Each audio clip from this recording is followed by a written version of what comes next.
আসসালামু আলাইকুম প্রিয় দর্শক, মেঘলানুর বিডি চ্যানেলে আপনাদের সবাইকে স্বাগতম। আজ আপনাদের মাঝে নিয়ে আসলাম নতুন একটি পোয়া মাছের রেসিপি। নতুন আলু ও সিম দিয়ে পোয়া মাছের রেসিপি তৈরি করে দেখাবো। সিম আলু দিয়ে পোয়া মাছ রান্নার জন্য আমি পোয়া মাছ নিয়েছি 1 কেজি। প্রথমেই দিয়ে নিচ্ছি স্বাদমতো লবণ, 1 চা চামচ হলুদের গুঁড়ো, 1 চা চামচ মরিচের গুঁড়ো। মশলাগুলো দিয়ে আমি ভালো করে মাছটাকে ম্যারিনেট করে নিব। ম্যারিনেট করে রেখে দিব 10 মিনিট। এবারে একটি কড়াইতে দিয়ে দিব 1 কাপ তেল। তেল গরম হলে ম্যারিনেট করে রাখা মাছগুলো একে একে ভাজার জন্য দিয়ে দিব। 5 মিনিট সময় নিয়ে মাঝারি আঁচে মাছগুলো ভেজে নিব। এবারে মাছগুলো উল্টিয়ে দিব। ভাজা হয়ে গেলে মাছগুলো অন্য পাত্রে উঠিয়ে রাখবো। এবারে মাছটি রান্নার জন্য একই তেলের মধ্যে দিয়ে দিব আস্ত জিরা 1 চা চামচ, পেঁয়াজ কুচি দিয়ে দিচ্ছি 1 কাপ। পেঁয়াজটা নেড়েচেড়ে 5 মিনিট ভেজে নিব।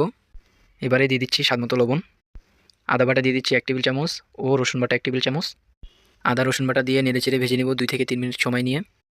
এরপরে কাঁচামরিচ ফালি দিয়ে দিচ্ছি 8 পিস।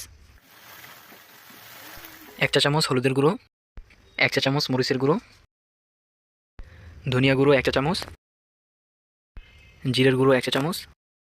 মশলাগুলো দিয়ে তেলের মধ্যে ভেজে নিব 1 মিনিট। এবার সামান্য পানি দিয়ে মশলাগুলোকে কষিয়ে নিব 5 থেকে 6 মিনিট সময় নিয়ে। আলুটা ধুয়ে কেটে নিয়েছি।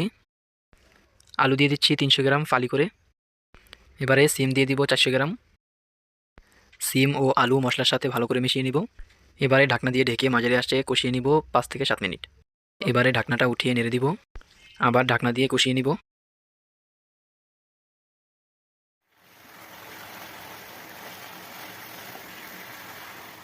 কষানো হয়ে গেলে 2 কাপ গরম পানি আলু ও সিমের মধ্যে দিয়ে দিব। উচ্চ তাপে 2 থেকে 3 মিনিট সময় নিয়ে পানিটা ফুটিয়ে নিব। পানিটা ফুটে আসলে ভেজে রাখা মাছগুলো একে একে ঝোলের মধ্যে দিয়ে দিব।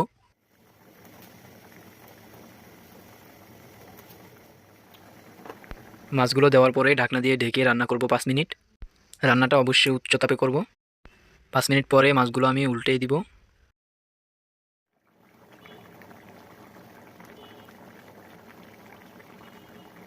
ঢাকনাটা উঠিয়ে এবারে 2-3 মিনিট জাল করে নিব। এবারে ধনিয়া পাতা কুচি দিয়ে নিচ্ছি স্বাদমতো। ধনিয়া পাতা কুচি দিয়ে 1 মিনিটের মতো জাল করে নিব। এবারে তৈরি হয়ে গেল নতুন আলু ও সিম দিয়ে মজাদার পোয়া মাছের রেসিপি। রেসিপিটি কেমন লেগেছে আপনাদের অবশ্যই কমেন্ট করে জানাতে ভুলবেন না। এখন গরম গরম অন্য পাত্রে তুলে নিব। এবার গরম গরম পরিবেশনের পালা। আপনারা কিসের ভিডিও দেখতে চান আমাকে কমেন্ট করে জানাবেন। আমাদের সাথেই থাকবেন। আবার কী রেসিপি দেখতে চান আপনারা অবশ্যই আমাকে কমেন্ট করে জানাবেন। ভিডিওটা ভালো লাগলে অবশ্যই ইউটিউব চ্যানেলটি সাবস্ক্রাইব করবেন ও ফেসবুক পেজটি ফলো দিয়ে আসবেন। সবাই ভালো থাকবেন, সুস্থ থাকবেন। আসসালামু আলাইকুম, আল্লাহ হাফেজ।